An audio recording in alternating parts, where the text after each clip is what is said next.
نحمده ونستعينه ونستغفره ونعوذ بالله من شرور أنفسنا ومن سيئات أعمالنا من يهده الله فلا مضل له ومن يضلل فلا هادي له وأشهد أن لا إله إلا الله وحده لا شريك له وأشهد أن محمدا عبده ورسوله أما بعد السلام عليكم ورحمة الله وبركاته. وعليكم السلام ورحمة الله وبركاته. Muna godiya ga Allah maɗaukakin sarki da ya ba mu dama da iko muka haɗa wannan guri mai tarin albarka, ma'ana masallacin Ihya'u Sunna da ke Magumi a ainihin gundumar Tukur-Tukur ƙaramar hukumar Zaria a jihar Kaduna, Najeriya. Dalilin da yasa muka taru a wannan guri dalili ne wanda ya zama wajibi a faɗakar da al'umma. Saboda a baya mun ɗauki abin da wasa sai rayuwa ta kasance kamar yadda muke gani. Da wannan ne ya zama dole mu iya abin da za mu yi. Idan muka faɗakar mutane in sun ji alhamdulillah, idan kuma ba su ji ba an yanke musu uzuri. Wannan tattaunawa na sa masa suna da wato matsayarmu a zaben 2023.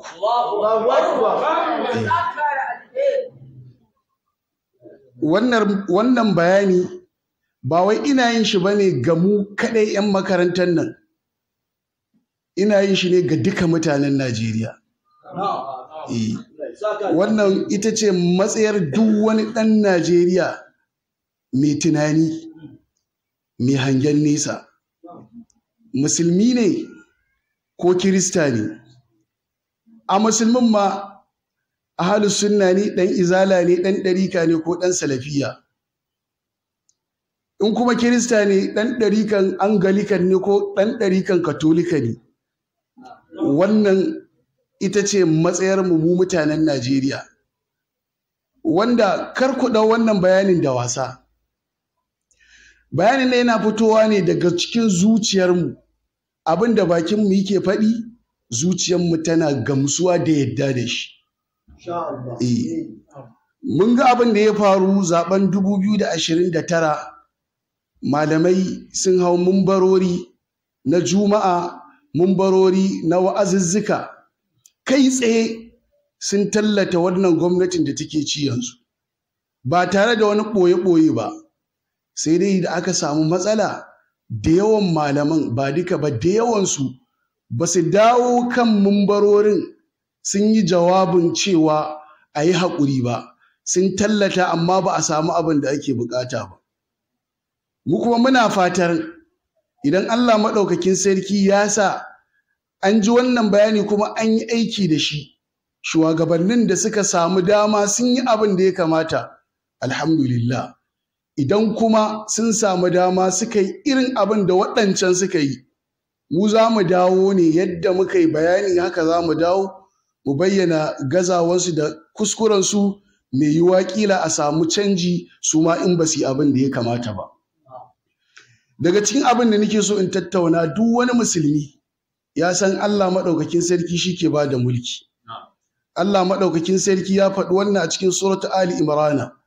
Qul Allahumma malikal mulki tu'til mulka man tasha wa tanzi'ul mulka mimman tasha wa tu'izzu man tasha wa tudhillu man tasha biyadikal khair innaka ala kulli shay'in qadir.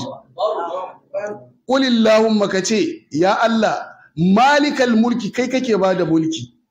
Allah zai zaɓi wanda ya so a lokacin da ya so, kana so baka so, ka yadda baka yadda ba.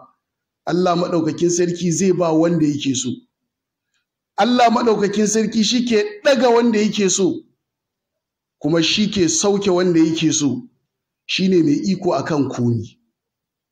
To duk wani musulmi ya yi imani Allah maɗaukakin sarki shi ke ba da mulki. Abin da ke kanmu shi ne mu riƙo da sababi. Menene sababi? Ka je ka yi katin zaɓe. In ka yi katin zaɓe, ka zaɓi wanda kake zato ko fatan alkhairi gare shi. Ka gama naka. Allah maɗaukakin sarki sai ya ba wanda ya ga dama. Sannan a cikin suratu Baƙara, Allah maɗaukakin sarki ya bayyana a lokacin da Banu Isra'ila Allah ya zaɓi shugaba mai suna Talutu. su suna ganin shi bai cancanta ya zama shugaba ba.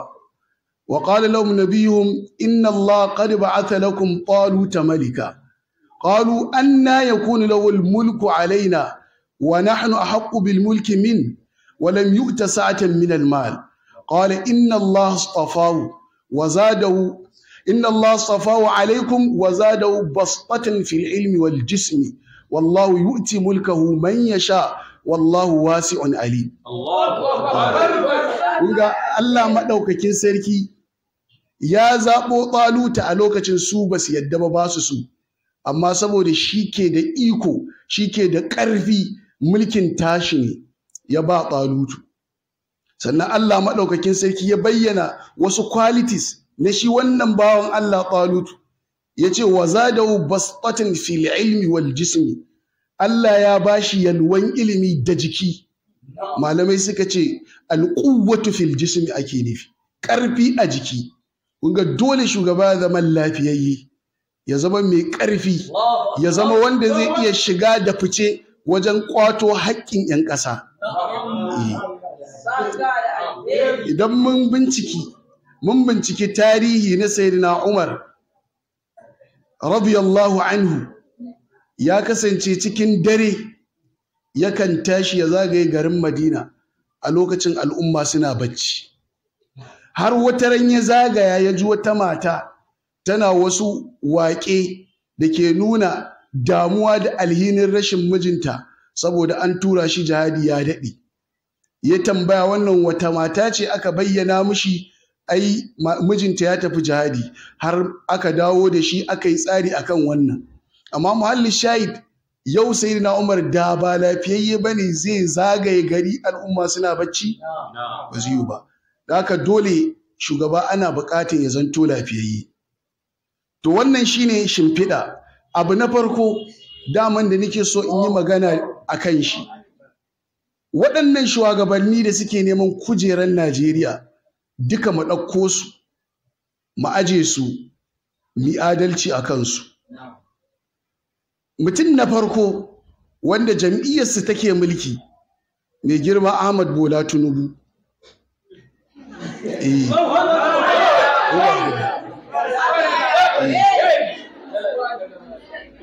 Idan muka ɗauko shi,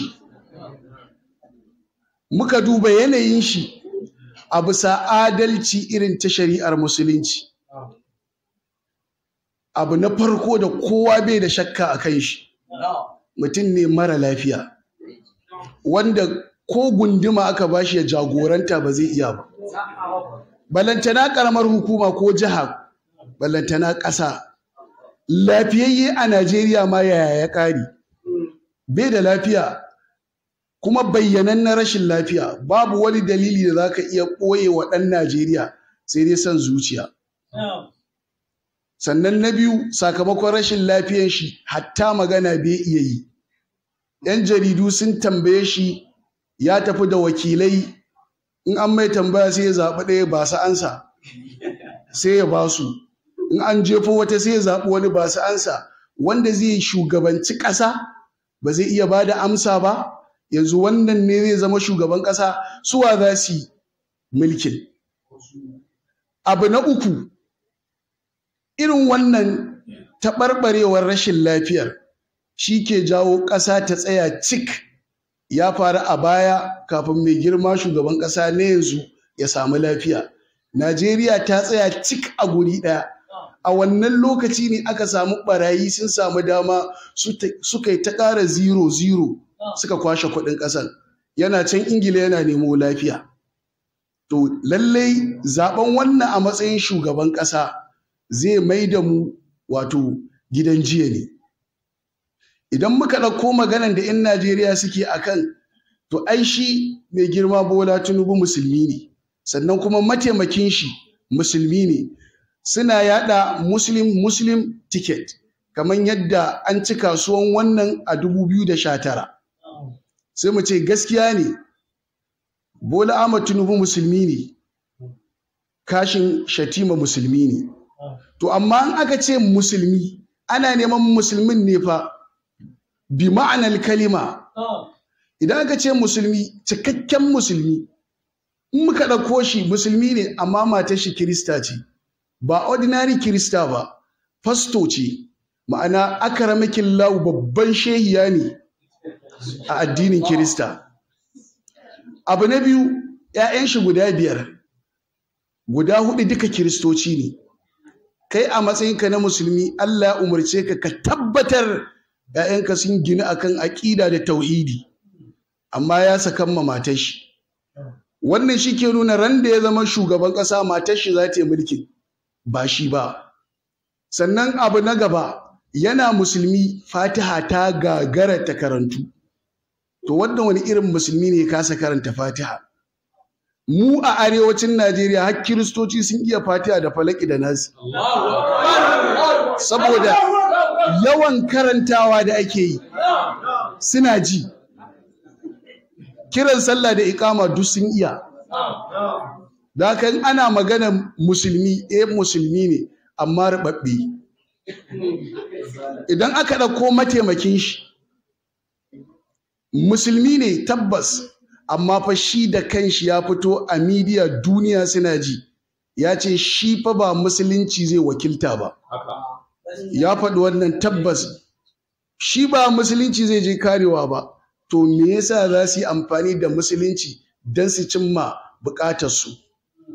Kuma muslim ticket ɗin nan an taɓa yin shi a jihar Kaduna. A daidai lokacin da aka yi shi ne, aka yi sati 12 ba a sallar Juma'a. To ina amfanin musuluncin? A daidai lokacin ne ake matsa ma malaman addini. Akwai malaman da sun fi sati 2 ba su fito gida, wallahi suna fitowa za a kama su. Kuma suna daga cikin wanda suka tallata gwamnatin. Sannan a muslim ticket ne aka dinga bin malamai ko ɗaliban zaure na tsangaya, almajirai kenan, mahaddata littafin Allah, ana kama su. Duk under muslim ticket. To amfanin mai musulmi ya samu, musulunci amfanin mai ya samu, a daidai lokacin ban tunanin akwai wanda zai iya kawo hujja ƙwaya ɗaya ko dalili da gwamnatin jihar Kaduna ta ɗau butan alola ta kai masallaci saboda ana muslim ticket. A daidai lokacin ne duk wasu tallafi da ake ba majalis na ilimin addini da islamiyu gwamnatin ta soke, amma tana kuma alfari da muslim ticket. A daidai lokacin hatta wannan al'amarin musabakar da aka mai da shi siyasa, gwamnatin ta soke ba ta ba da wani kulawa a kan shi. To ina amfanin muslim ticket? Kun ga kenan wannan yaudara ce, ana so a cimma wata manufa ne kawai da wannan muslim ticket din. Kun ga a ƙarƙashin wannan bayanin a taƙaice, Bola Ahmad Tinubu ba zai iya mulkin Najeriya ba. Wannan shine maganan gaskiya ta adalci. Duk wanda ya ɗau ƙuri'a ya sa masa ya yi asarar ƙuri'a, ya yi ɓannan ƙuri'a. Don haka mun aje shafin shi.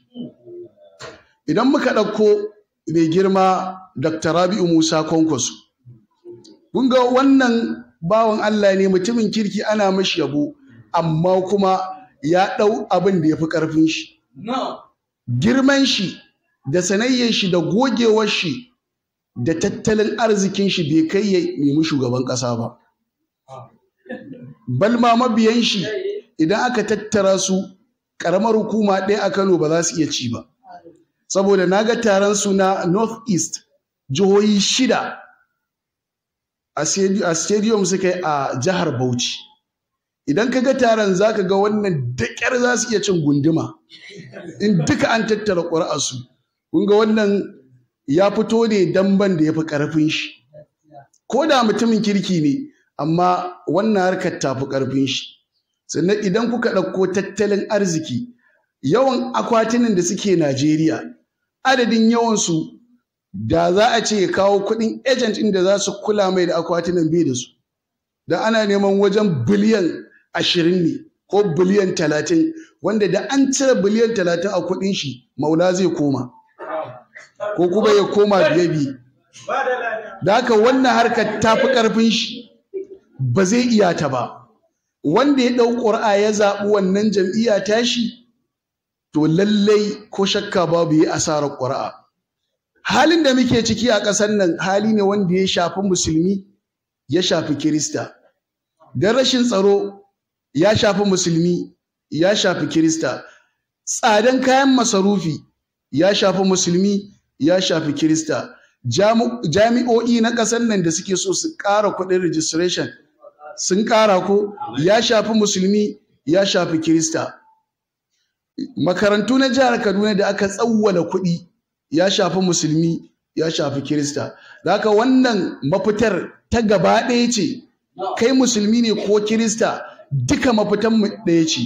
Ya za yi ƙasan a fito da ita daga wato halin da take ciki da izinin Allah.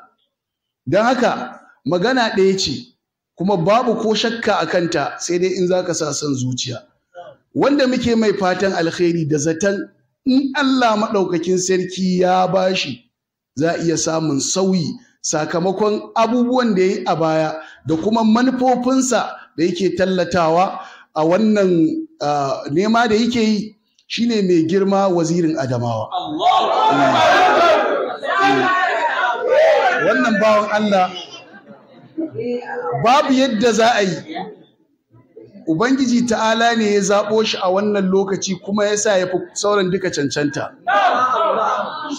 Daka idan ka ɗau ƙuri'arka ka sa ma wazirin Adamawa, muna fatan insha Allah za ta yi amfani. Daka muna kira duka 'yan Najeriya duk wanda ya cancanta ya isa zaɓe a ƙasar nan to ya tabbatar ƙuri'ar shi ta je gurin wazirin Adamawa, saboda a nan ne muke fatan za ta yi amfani.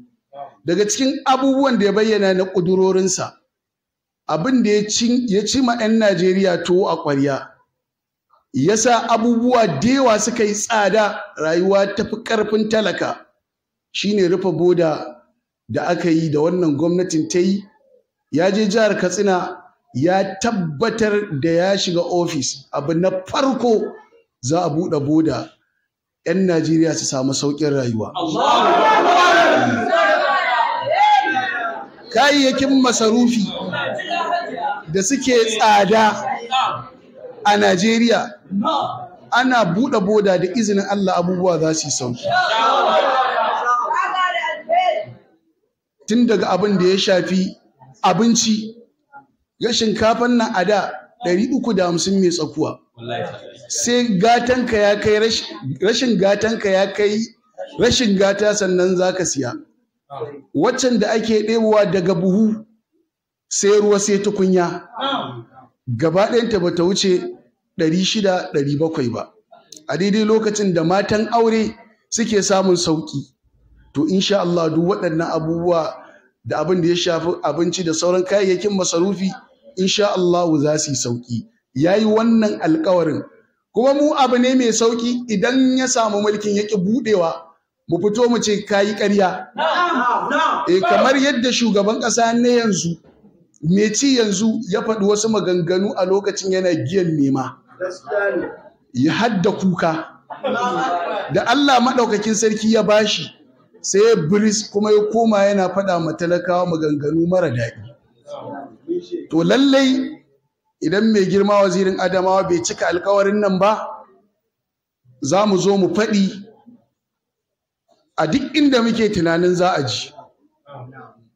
Dalili na biyu da nike ganin wannan bawan Allah insha Allah ya cancanta.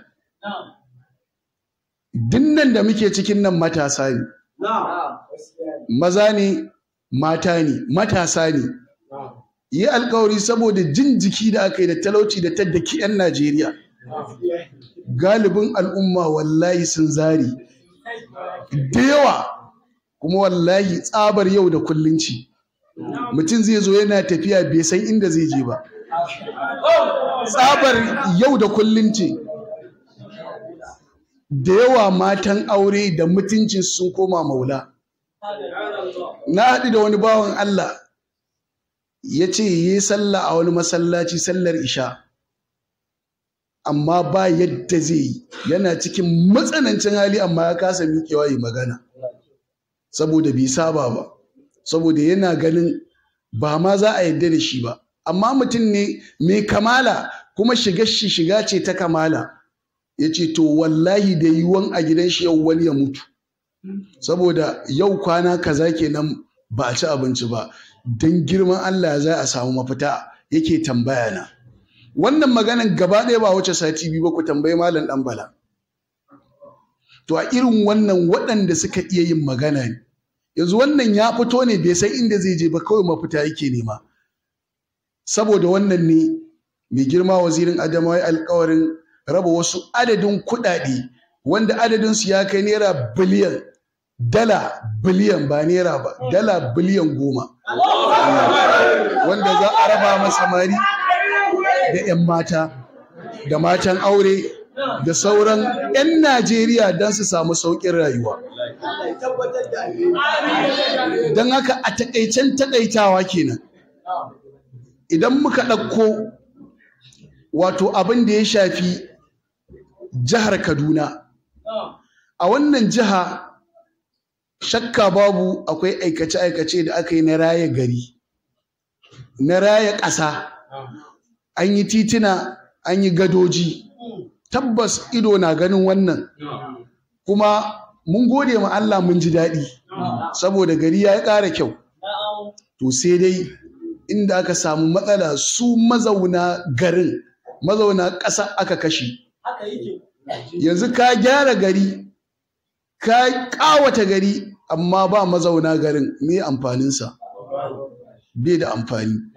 An samu ƙarancin tausayi a wannan gwamnati ta jihar Kaduna. Bayan Allah da yawa sun rasa aikin yinsu, wanda da za ka shiga bincike cikin ma'aikata da aka kora, wallahi wani sai ka yi kuka da idanka saboda halin da ya shiga ciki. Abin da yake yi ne shi kaɗai ya iya, ka kore shi kuma baka biya shi haƙoƙin shi da zai ci gaba da wani abin ba, sannan nan take ka ce ba abin da ya shafe ka, ko ya rayu ko ya mutu. Idan ka zo ɓarayin 'yan kasuwa, wani abin da ya mallaka kenan shagon nan, wasu shagunan na marayu ne, an zo an rushe ba biyan diya ba komi, ba magana mai daɗi. Yanzu waɗannan bayan Allah ya za su ji? Su ma fa mutane ne, yadda kake rayuwa haka suke rayuwa, yadda kake so ka ci ka sha haka suke. Amma kuma wai sai daga ƙarshe ne wai mai girma gwamna wai ke ba da haƙuri. Ai lokaci bai ƙure ba tunda yana kan kujerar. A yanzu za a iya kiran ma'aikatan na a biya su haƙoƙinsu, waɗanda aka rushe wa shaguna a biya su haƙoƙinsu. Har yanzu ba magana haƙuri ba ne, ya gyara, in ya gyara sai a ce an yi haƙuri. To kun ga a jihar nan an samar da wannan. Sannan an samu abin da ya shafi harkar karatu, 'ya'yan talakawa da yawa sun rasa karatun zamani saboda kuɗi ya yawa. A inda kake biyan 37,000 ya tashi ya koma 150,000. Ta ina za ka iya biya? Abin da kake biyan 27,000 ya koma 100,000, an ninka shi sau 4. Ta yaya ɗan talaka zai iya karatu? Kuma har aka samu gwamna da kanshi yana cewa to daman dole ne sai kowa ya karatun boko, kai kai? Kuma san da ya yi shi wani abu ne? Ba shi ma ɗan talaka ba ne? Mu 'ya'yan talakawa ba mu so mu ma wata ran a gan mu a sakashin Ibrahim? A ce kai ne gwamnan jihar Kaduna? Kowa yana so ko?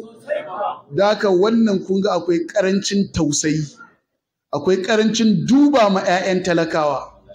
Da haka duk wani talaka mai hankali ba zai tallata wannan gwamnatin ya ce ta koma ba. Ballantana ya ɗau ƙuri'ar shi mai daraja ya saka wa wannan gwamnatin. Kuma abin takaici mafi girma, shi wannan mai nema, mai girma sanata Obasani, da ya zo sai ce zai ɗora inda 'yan Rufa'i ya tsaya. Kun ga kenan za a ci gaba da rushe-rushe da koran ma'aikata da ƙare-ƙaren kuɗin makaranta da bazar da wanda bai da galihu. Kuma na tabbatar muku da gaske yake yi, don shi mai girma 'yan Rufa'i da kanshi ya ce idan Obasani ya kama za ku ce mu masu tausayi ne. To idan 'yan Rufa'i ya zama mai tausayi, to wanda zai zo kun ga kenan gida-gida za a ba ana kashe muke ne. don haka zaben jam'iyyar APC a jihar Kaduna kuskure ne, kuma duk wanda ya yi ne ala basiratin, ya yi kuskuren ne da gangar. An samu wasu da ke kiran waya suna tallata gwamnatin, amma fa su suka kira waya suna kuka dan inda suke cin abinci a kasuwa an rushe. Ko ta wai masoyanta ma bata tausaya musu ba. Shagon shi an rushe, ya kuka a gidan rediyo, duniya ta ji, amma ba a nemo shi an taimaka mushi ba. Amma saboda dodewar basira da karancin fahimta da ilimi, ya cika ba da tallata gwamnatin kamar baban shi ne ke nema. Da haka babu amfanin tallata abin da kai baka da riba. Baka samu sauki ba, al'umma ba su samu sauki ba. Yo kowane ne a wannan kujeran ya kamata ka janye. Da haka ina kiran duk wani ɗan jihar Kaduna ya kakkaba ƙuri'ar shi a ranar 11 ga watan March 2023, ya fito da wannan ƙuri'a mai daraja, ya zo ya zaɓi mai girma sarkin bai. Right Honorable Isa Ashiru. Wannan bawan Allah da kuka ji ina magana a kan shi, a daidai wannan lokaci babu wanda ya cancanta irin shi. Menene dalili na? Daga cikin dalilai na, ya yi alkawari kamar yadda na faɗa muku, wazirin Adamawa ya yi alkawari. Ya yi alkawari idan Allah ya kai shi yana zuwa zai duba sha'anin abin da ya shafi harkar ilimi. Ta yaya ɗan talaka zai iya biyan 150 don zai yi HND? Ta yaya za ka iya biyan 250 ko 200 don za ka yi jami'ar jihar Kaduna? Kai faɗan jiha ne. Ta yaya? Yi alkawarin zai duba wannan. Za a sassauta ma talaka. Sannan yi alkawari daga cikin ma'aikatan da aka yi musu kora irin na rashin tausayi zai duba musu. Sama daman shi mutum ne mai taimakon addini, mai addini tuntuni. Tun yana makaranta, an ba mu tarihi, tun yana makaranta yana da wani yaya wanda shine manaja na Habib Bank a wancan lokaci. To ita wannan banki Habib tana fitar da zakka. To duk shekara in an fitar da wannan zakkan, yakan tafi da tawagan ƙungiyoyi na addini a basu wannan zakkan don addini ya ci gaba. Shi kadai ne a cikin waɗanda suke neman kujerar nan yake da masallatai da ba su da adadi. Wasu ya gina su, wasu ya gyara su, wasu ya ɗau nauyinsu. Shi kadai ne a cikin 'yan takarar nan yake ɗaukan nauyin malamai su shiga, musamman waɗannan ƙananan hukumomi da suke ƙauyaku, don isar da saƙon Allah. Kun san da yawa akwai maguzawa a gurin. A je a karantar da su musulunta, a koyar da su addini. Balma an samu wasu saboda daɗin abin da suka yi a inda suke, har aka ba su gurin zama, aka ba su mata saboda aikin da suke na ƙwari. To kun ga wannan ko shakka babu, addini zai samu farin ciki, addini zai samu ci gaba idan Allah maɗaukakin sarki ya bashi. Da haka ina kira ga waɗanda suke kallo na ko suke saurare na a jihar Kaduna, lallai ku tabbatar ƙura'anku ba a yi asaranta ba. Ba ta je ta ƙarfafa ma waɗancan waɗanda ba sa kallon al'umma ba. Sai a yanzu kun yi shekara 8 babu wani guri na addini da aka ji labarin an kai agaji ko tallafi. Sai yanzu kuma za ku riƙa bin masu addini. Wai masu addini an gaya muku ba su da fahimta da tunani ne? A daidai lokacin da Allah ya ba ku dama kuke kausasan maganganu, malamai suke ɓuya saboda za ku kama su ku ɗaure su, sai yanzu kuma kuke bin su. Ya kamata malamai na addinin musulunci da na addinin Kirista hankalinku ya dawo jikinku. Idan muka dawo abin da ya shafi wakilinmu na majalisar dattawa, da yan kuma ba ku san waye ke kan kujeran ba yanzu. Saboda tun da ya tafi Abuja bai ƙara waiwayan al'umma ba, sai yanzu da yake so ya koma. Ya kamata mu waye mu 'yan Najeriya, a daina raina mana hankali. Sai ka tafi ka gama bishashakka, kaga lokaci yayi sai ka dawo ka dan rika ba da wasu 'yan tallafi 10,000 5,000 20,000 dan keken dinki keken saka na dan wannan lokacin da kake nema ka koma wai har a samu wasu su zo gidan rediyo suna tallata ka sai mu ce shekaran ka 4 ina abubuwan da ka samu ai da baka ga ka haske da kiba ba rigunan da kake sawa ba irin wannan bane me yasa ka canza me yasa waɗanda kake wakilta su kuma kullun rigar su ƙara dauɗa take yi me yasa kullun ƙara shiga tsanani da kuncin rayuwa suke yi da haka su ma wannan sako da muka ba su abin da suka yi al'amfana muna buƙatan canji a cikin masu neman wannan kujera ta majalisar dattawa kowa ya sani babu shakka a kowace fati an sallama babu wanda ya kai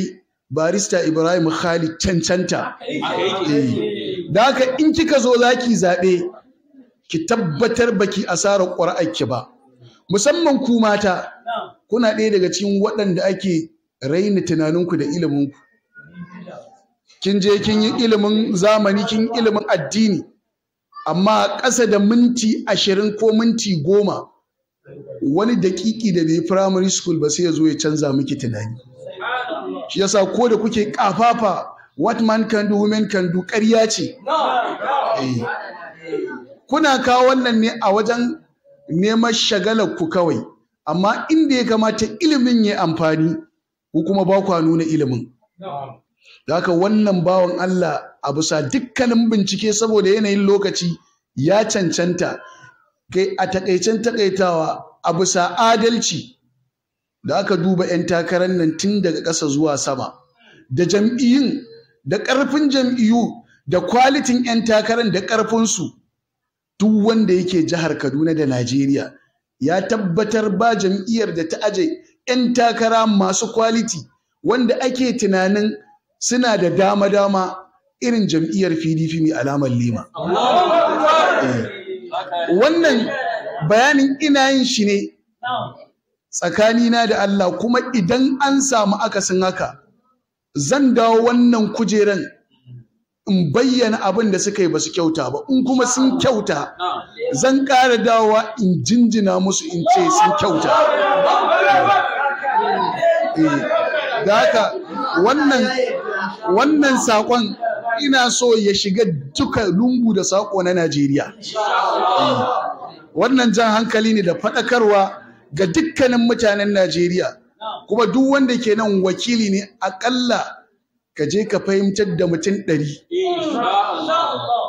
In ke mace ce ba kuna zuwa gidajen bukukuwa ba to ki tabbatar a madadin ki je ki gulman auren wata to ki isar da wannan sako ki fahimtar da su lallai wannan aiki ne da ya zama wajibi akan 'yan Najeriya domin dukkaninmu muna son sassauci na rayuwa kuma sassaucin nan in ya samu kowa ne zai ji daɗi akasin haka in ya samu Allah ya tsare mu kowa zai ji jiki kamar yadda ake ciki yanzu da wanda ya zaɓe su da wanda bai zaɓe su ba kowa yana ɗanɗanawa abu ne a fili da haka daga ƙarshe ina addu'a ga ƙasarmu Najeriya Allah maɗaukakin sarki ya azurta mu da zaman lafiya.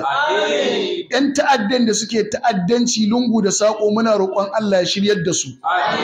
Idan ba masu shirya ba ne Allah ya gama mana da su. Waɗanda suke ɗaukan ɗawainiyansu a gida suke ko a waje suke, ma'ana a ƙasar nan suke ko a wajen ƙasar nan suke, muna roƙon Allah ya daga-daga da su. Daman da suke da shi Allah ya ƙwace. Sannan muna roƙon Allah ya sa a yi zaɓe lafiya a ƙasar nan. Allah ya ba mu shugabanni masu tausayi, masu imani, masu adalci. Sannan daga ƙarshe ina kira ga ɗaukacin mutanen Najeriya. Abin da na faɗi ne zan ƙara lalatawa. Ka tabbatar ƙuri'arka ta je inda za ta yi amfani. Fa subhanaka Allahumma wa bihamdik ashhadu an la ilaha illa anta astaghfiruka wa atubu ilayk.